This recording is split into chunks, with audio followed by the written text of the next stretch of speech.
Formation के अंदर से जो डार्क एनर्जी बर्स्ट होकर निकली थी वो स्काई में एक सिंगल पॉइंट पर गैदर हो गई और धीरे धीरे उसने डीमन एम्परर का शेप ले लिया। हवा में डीमन एम्परर का एक जाइगैंटिक फिगर क्रिएट हो गया जो पूरी तरह डार्क एनर्जी से बना था। उस एनर्जी से बने क्लोन ने तुरंत अपना हाथ आगे बढ़ाया और अपने शार्प नेल्स शेंशिया टावर की तरफ पॉइंट किए। इंस्टेंटली ओवरवेलमिंग डार्क एनर्जी शेंशिया टावर की तरफ सर्ज हुई और countless powerful energy beam attacks मेंग और टावर की तरफ रिलीज किए गए। उन एनर्जी टाइप अटैक से बचने के लिए मेंग तेजी से साइड टू साइड मूव करने लगा। हालांकि कुछ एनर्जी अटैक सीधा सक्यूबस क्वीन के आसपास लैंड हुए जिससे उसके चारों तरफ बना हुआ शील्ड शैटर हो गया। ये देखते ही डीमन एम्परर ने तुरंत सक्यूबस क्वीन को वहां से जाने का ऑर्डर दिया। जैसे ही सक्यूबस क्वीन टावर के प्रिजन शील्ड से फ्री हुई वो बिना किसी हेसिटेशन के फुल स्पीड में आगे की तरफ भागी। मेंग ने नैरोली अटैक्स को अवॉइड किया, लेकिन जब उसने सक्यूबस क्वीन को एस्केप करते हुए देखा तो उसका गुस्सा फूट पड़ा और वो गुस्से में चिल्लाया, तुम जाना चाहती हो? ऐसा नहीं होगा। इसके साथ ही मेंग भी फुल स्पीड में सक्यूबस क्वीन की तरफ रश करने लगा। मेंग को अपनी तरफ चार्ज करते देख डीमन एम्परर के क्लोन ने एक एक्सट्रीमली पावरफुल अटैक रिलीज किया। जैसे ही मेंग ने इनकमिंग स्ट्राइक को सेंस किया उसने जल्दी से टावर का ब्लॉक स्किल एक्टिवेट कर दिया जिससे डार्क एनर्जी सीधा ब्लॉक शील्ड से टकरा गई। लेकिन डार्क एनर्जी इतनी टेरिफाइंगली पावरफुल थी कि उसने ब्लॉक स्किल को डिस्ट्रॉय कर दिया और सीधा मेंग को स्ट्राइक किया। जैसे ही डार्क एनर्जी ने मेंग को हिट किया उसके मुंह से खून निकल आया। सीवियरली इंजर्ड होकर वो एक ब्रीफ मोमेंट के लिए बेहोश हो गया। उस पल का फायदा उठाते हुए सक्यूबस क्वीन फुल स्पीड में और दूर भाग गई। सक्यूबस क्वीन को भागते देख मेंग ने दूर से गुस्से में चिल्लाया, डैम इट, क्या वो सच में एस्केप करने वाली है? सेम टाइम पर सक्यूबस क्वीन फुल स्पीड में भाग रही थी, पूरी तरह अनजान कि स्काई में एक पावरफुल स्वॉर्ड अटैक फॉर्म हो रहा था जो ब्रिलियंट लाइट में लिपटा हुआ था। न तो सक्यूबस क्वीन और न ही किसी और ने उसे सेंस किया। जैसे ही उसने पीछे मुड़कर देखा कि मेंग अब उसका पीछा नहीं कर रहा है, उसने राहत की सांस लेते हुए सोचा, आखिरकार मुझे उससे छुटकारा मिल गया। जैसे ही ये शब्द उसके मुंह से निकले स्वॉर्ड अटैक ने सीधा उसकी बॉडी के सेंटर थ्रू स्ट्राइक किया और उसे क्लीनली दो हिस्सों में काट दिया। जैसे ही सक्यूबस क्वीन को स्ट्राइक किया गया डीमन एम्परर के क्लोन ने उसे सेंस कर लिया और अटर शॉक में बड़बड़ाया, स्वॉर्ड लाइट जियांगी, तुम एक्चुअली जिंदा हो। स्काई में स्वॉर्ड की रेडिएंट लाइट देखकर मेंग भी पूरी तरह स्टन रह गया और डिसबिलीफ में बोला, ये गॉड सच में रिवाइव हो गए हैं। फिर उसने मन ही मन सोचा, मोयू से उस बीइंग के साथ ये गॉड की डील के बारे में जानने के बाद मुझे पहले से पता था कि उनके रिवाइव होने का चांस है। मैंने बस ये एक्सपेक्ट नहीं किया था कि ये इतनी जल्दी होगा। उसी वक्त स्काई में एक glowing demon slaying sword appear हुई जो overwhelming lightning like radiance release कर रही थी। स्वॉर्ड के अंदर से एक आवाज गूंजी, डीमन एम्परर, काफी साल हो गए हैं। जियांग ने सच में तुम्हें मिस किया। एक बार जब मैं पूरी तरह वापस आ जाऊंगा मैं अब इसमें जरूर विजिट करूंगा। फिर स्वॉर्ड मूव करने लगी और powerful slash type attacks unleash किए। उसने लगातार डीमन एम्परर की डार्क बॉडी पर सभी दिशाओं से स्ट्राइक किया। काउंटलेस अटैक्स एक के बाद एक लैंड हुए और डीमन एम्परर पूरी तरह हेल्पलेस था। वो सिर्फ गुस्से में दहाड़ सकता था, जियांगी। कुछ ही देर बाद अटैक्स की बराज के नीचे डीमन एम्परर की डार्क बॉडी पूरी तरह डिस्ट्रॉय हो गई। कुछ भी नहीं बचा, सब कुछ वाइप आउट हो गया, सब खत्म हो गया। सब खत्म होने के बाद मेंग तुरंत स्वॉर्ड के सामने टेलीपोर्ट हुआ और पूछा, ये गॉड आप कब वापस आएंगे? स्वॉर्ड के अंदर से आवाज आई, जल्द ही। तुम बहुत अच्छे हो, तुम्हारे जैसे ह्यूमंस के साथ मैं फाइनली एट ईज फील कर सकता हूं। जैसे ही ये शब्द बोले गए स्वॉर्ड गायब हो गई। उसे गायब होते देख मेंग ने खुद से कहा, डीमन एम्परर और ये गॉड दोनों मुझसे कहीं ज्यादा स्ट्रांग हैं। लगता है मुझे और भी ज्यादा मेहनत करनी होगी। इसके बाद स्टोरी हमारे हीरो की तरफ शिफ्ट होती है जो चुपचाप खुद से बड़बड़ा रहा है। इस पीरियड के दौरान कुनलुन स्नोग्रास और कूलिंग टैलिस्मैन की मदद से मैंने हंड्रेड्स ऑफ डंजन्स क्लियर कर लिए हैं। मैं फाइनली लेवल 59 तक पहुंच गया हूं। इस वक्त हमारे हीरो का लेवल सच में 59 पहुंच चुका है। सेम टाइम पर हम डीमन किंग हाई त्यान को भी देखते हैं। वो फुल स्पीड में हमारे हीरो की डायरेक्शन में चार्ज कर रहा है और हंसते हुए कहता है, तो आखिरकार मैंने तुम्हें ढूंढ ही लिया लिन मोयू।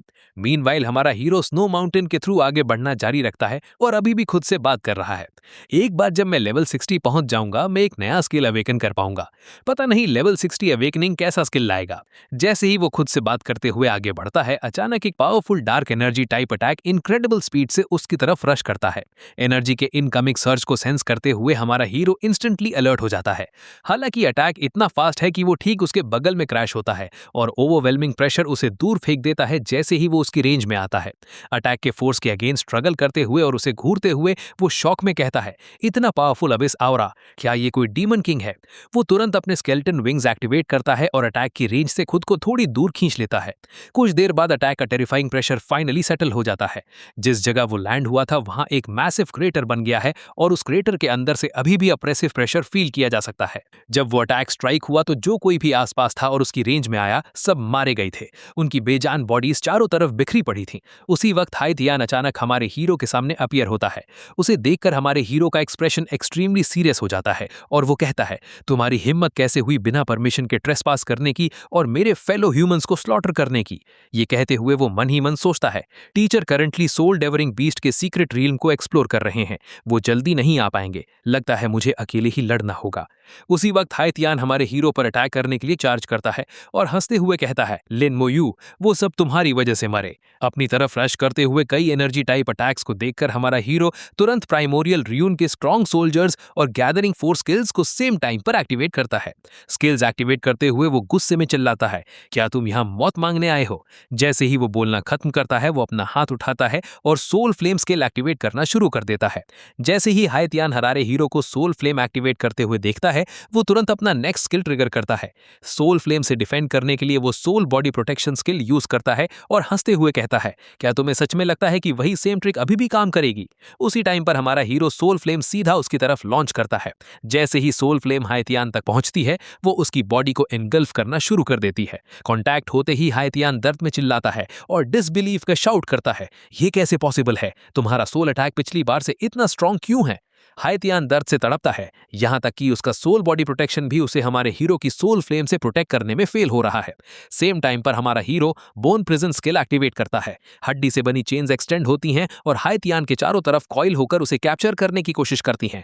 खुद को बोन चेन्स से घिरा हुआ और सोल फ्लेम अटैक देखकर हाइतियान एक्सट्रीमली फ्यूरियस हो जाता है। वो अपने हाथ में ब्लैक स्काई डेमोनिक स्पीयर घुमाना शुरू करता है, जिससे हमारे हीरो की सोल फ्लेम स्कैटर हो जाती है और बोन चेन्स टूटने लगती हैं। जो भी बोन चेन्स उसके पास आती हैं वो टूटकर बिखर जाती हैं। हालांकि इस दौरान हमारा हीरो अपने पहले ही स्केलेटन वॉरियर समन कर चुका है। अपने सामने इतने सारे स्केलेटन वॉरियर्स खड़े देखकर हाइतियान गुस्से में कहता है, तुम्हें लगता है ये समन्स जो अभी तक लेवल 60 तक भी नहीं पहुंचे मेरा मुकाबला कर सकते हैं? ये कहते हुए वो हमारे हीरो को इंसल्ट करता है और फुल स्पीड में ऊपर स्काई की तरफ शूट करता है। स्काई में पहुंचकर वो अपना ब्लैक स्काई स्पीयर्स ही एक्टिवेट करता है। पूरे आसमान का रंग बदलने लगता है और countless energy formed spears appear होते हैं जो नीचे बरसने के लिए तैयार हैं। इस वक्त पूरा आसमान एनर्जी मेड स्पीयर से भरा हुआ है और हाइतियान ब्लैक स्काई स्पीयर से अनलीश करने की तैयारी में है। तो दोस्तों, इसी के साथ हम इस चैप्टर के एंड तक पहुंच गए हैं। आगे क्या ट्विस्ट हमारा इंतजार कर रहे हैं ये हमें आने वाले एपिसोड में पता चलेगा। हम आपसे मिलेंगे नेक्स्ट वीडियो में, तब तक के लिए अपना ख्याल रखें और गुड बाय। नेक्स्ट चैप्टर के लिए आपकी क्या प्रेडिक्शंस हैं हमें कमेंट्स में अपने थॉट्स बताएं और सबसे इंपॉर्टेंट, वीडियो को लाइक करना और चैनल को सब्सक्राइब करना ना भूलें।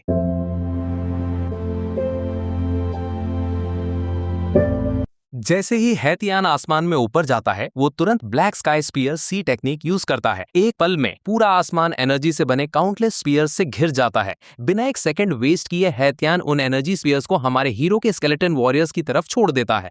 वो स्पीयर्स आसमान से टेरिफाइंग स्पीड पर नीचे गिरते हैं, एक डेडली स्टॉर्म की तरह क्रैश करते हुए। जो भी स्केलेटन उनकी रेंज में आता है वो एक ही ब्लो में शैटर और डिस्ट्रॉय हो जाता है। हमारे हीरो के सामने कंटिन्यूअस नोटिफिकेशंस आने लगते हैं, तुम्हारे 10 स्केलेटन बर्जर्कर्स एलिमिनेट हो गए हैं, तुम्हारे 8 स्केलेटन आर्क मेजेस और 11 स्केलेटन शार्प शूटर्स एलिमिनेट हो गए हैं। अलग अलग नोटिफिकेशंस एक के बाद एक आते रहते हैं। अपने इतने सारे स्केलेटन वॉरियर्स को डिस्ट्रॉय होते देखकर हमारा हीरो एक्सट्रीमली सीरियस हो जाता है। एक ग्रेव एक्सप्रेशन के साथ वो मन में सोचता है, इसका स्ट्रेंथ उस टाइम से भी ज्यादा है जब मैंने इसे लोअर रेल्म में फेस किया था। मुझे एक्सट्रीमली केयरफुल रहना होगा। स्केलेटन्स को डिस्ट्रॉय करने के बाद हाइतियान अपना अटैक सीधा हमारे हीरो पर लॉन्च करता है और गुस्से में चिल्लाता है, मर जा और नरक में जा। हमारा हीरो सीधा उस आते हुए अटैक के सामने खड़ा रहता है। हालांकि ठीक उसी पल वो अपना साइड समन करता है और उससे हाइतियान के आते हुए स्ट्राइक को ब्लॉक करने लगता है। एक समनर को अपना अटैक स्टॉप करते देख हाइतियान डीपली कंफ्यूज हो जाता है और डिसबिलीफ में चिल्लाता है, इम्पॉसिबल, तुम बस एक समनर हो, तुम मेरा अटैक कैसे ब्लॉक कर सकते हो? उसी वक्त साइड से अटैक को रेजिस्ट करते हुए भी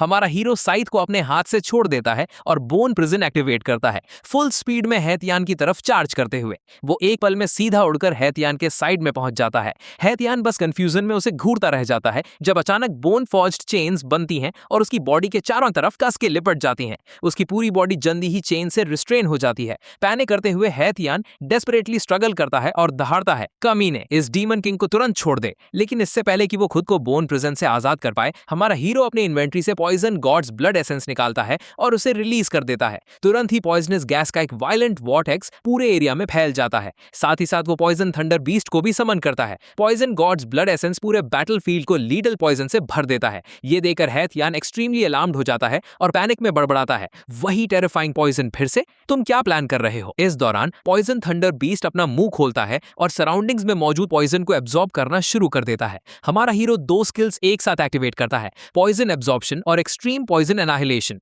जैसे ही poison thunder beast heavy amount में पॉइजन एब्जॉर्ब करता है, वो एक डेवास्टेटिंग बॉम्बार्डमेंट लॉन्च करने के लिए तैयार हो जाता है। तैयार होने पर वो अपना मुंह पूरा खोलता है और थंडर एनर्जी के साथ मिक्स्ड एक पावरफुल पॉइजनस अटैक रिलीज करता है जो फुल स्पीड में हैतियान की तरफ बढ़ता है।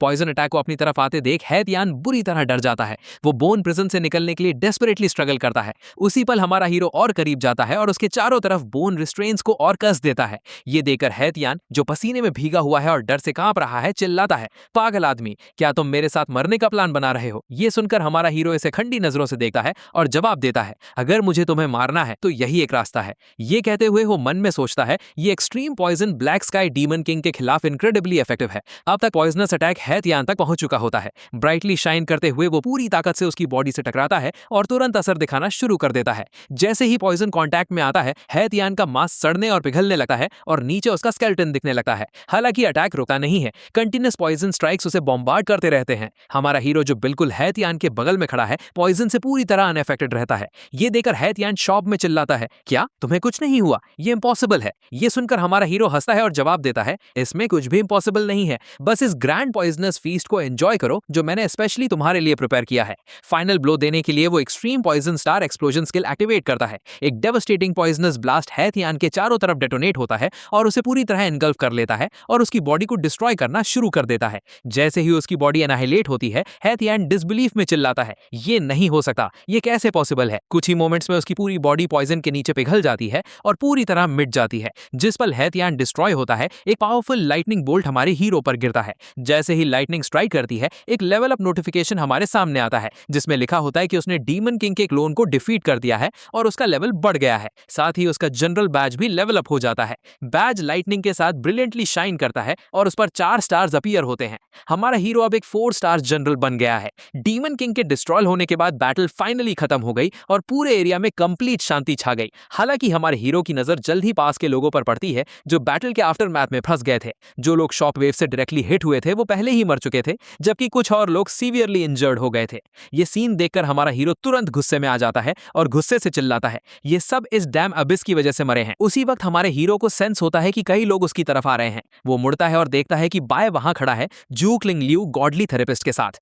जैसे ही बाय हमारे हीरो को देखता है, वो सीरियसली पूछता है, मोयू तुम ठीक हो? तुम्हारा मैसेज मिलने के बाद हम तुरंत सोल डीवरिंग बीस्ट के सीक्रेट रेल्म से वापस भागे। यहाँ आखिर हुआ क्या था? नीचे का नजारा देखकर जू क्लिंग लियू भी शॉक टोन में बोलती है, हालात ऐसे कैसे हो गए?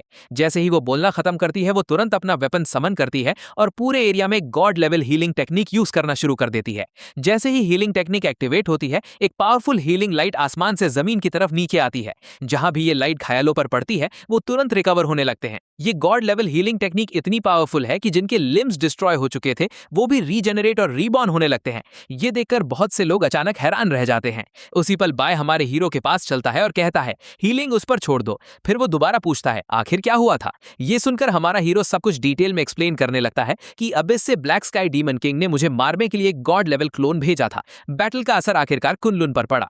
जैसे ही बाय ये सुनता है, वो हमारे हीरो के कंधे पर हाथ रखता है और सीरियसली बोलता है, इस बारे में ज्यादा मत सोचो, इंसान और डीमंस हजारों सालों से लड़ रहे हैं। ऐसी चीजें समय समय पर होती रहती हैं। मरे हुए लोगों को वापस जिंदा नहीं किया जा सकता। हम जो कर सकते हैं वो ये है कि और ज्यादा डीमंस को मारें और उन्हें अपनी जान से कीमत चुकानी पड़े। हालांकि हमारा हीरो अभी भी गुस्से में जल रहा है। दांत पीसते हुए वो ठंडे दिमाग से कहता है, अगर मुझे मौका मिला तो मैं पर्सनली एबिस जाऊंगा और बदला लूंगा। इसके बाद कहानी एबिस के डीमन एम्परर के पैलेस की तरफ शिफ्ट होती है। डीमन एम्परर अपने थ्रोन पर बैठा है और खुद से बड़बड़ाता है, कॉन्शियसनेस के डिस्ट्रॉय होने का मैसेज वापस भेज दिया गया है। एक सोल डीवरिंग बीस्ट। ऐसा लगता है कि ह्यूमन रेस अभी भी ओवर गॉड क्रिएट करना चाहती है। कितनी परेशानी की बात है। हाथ में ग्लास पकड़े हुए वो एक सिप लेता है और आगे कहता है, जियांग ये रिवाइव होने वाला है और ह्यूमन रेस को एक और हाफ स्टेप ओवर गॉड मिल जाएगा। ये सब एक ह्यूमन ब्रैट लिन मोयू के अचानक राइज से जुड़ा है। ऐसा लगता है मुझे पहले उसे ही एलिमिनेट करना होगा। इसके बाद कहानी सोल डिवरिंग बीस्ट के सीक्रेट रिल्म की तरफ शिफ्ट होती है। ऊंचे पहाड़ों के बीच एक शांगजिया सोल्जर को सावधानी से आगे बढ़ते देखा जा सकता है, जो कुछ ढूंढ रहा है। उसके सामने सोल ईटिंग इंसेक्ट्स छुपे हुए हैं, हालांकि वो उन्हें देख नहीं सकता।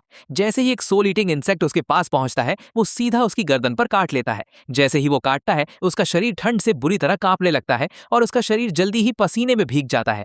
हालांकि ठीक उसी पल एक डिवाइन हीलिंग लाइट सोल्जर पर उतरती है और उसे तुरंत नॉर्मल कर देती है। ऊपर से एक आवाज गूंजती है, सभी लोग शांत रहें। झूक लिंगलियू की डिवाइन लाइट पूरे एरिया में फैल जाती है, हर उस घायल को हील करती है जिसे वो टच करती है। इस वक्त तक मेंग भी वहां पर पहुंच चुका है। वो बाय और झूक लिंगलियू के साथ एक माउंटेन पीक पर खड़ा है। उसी पल बाय झूक लिंगलियू की तरफ देखता है और सीरियसली कहता है, क्लिंगलियू, हम इस बार सच में तुम्हारे कर्जदार हैं। ये सुनकर झूक लिंगलियू सीरियसली जवाब देती है, ये सब ह्यूमन रेस की भलाई के लिए है। मैंने अपनी फैमिली के सभी आउटस्टैंडिंग हीलर्स को समन किया है ताकि ये इंश्योर किया जा सके कि कुछ गलत ना हो। लेकिन तुम लोग ये सब आखिर कर किस लिए रहे हो? उसी वक्त मैंग सोच विचार करते हुए बोलता है, रेजिंग गू। तो दोस्तों, इसी के साथ हम इस चैप्टर के एंड पर आते हैं। आगे क्या ट्विस्ट हमारा इंतजार कर रहे हैं, ये हमें अगले एपिसोड में पता चलेगा। हम आपसे मिलेंगे नेक्स्ट वीडियो में। तब तक अपना ख्याल रखें और अलविदा।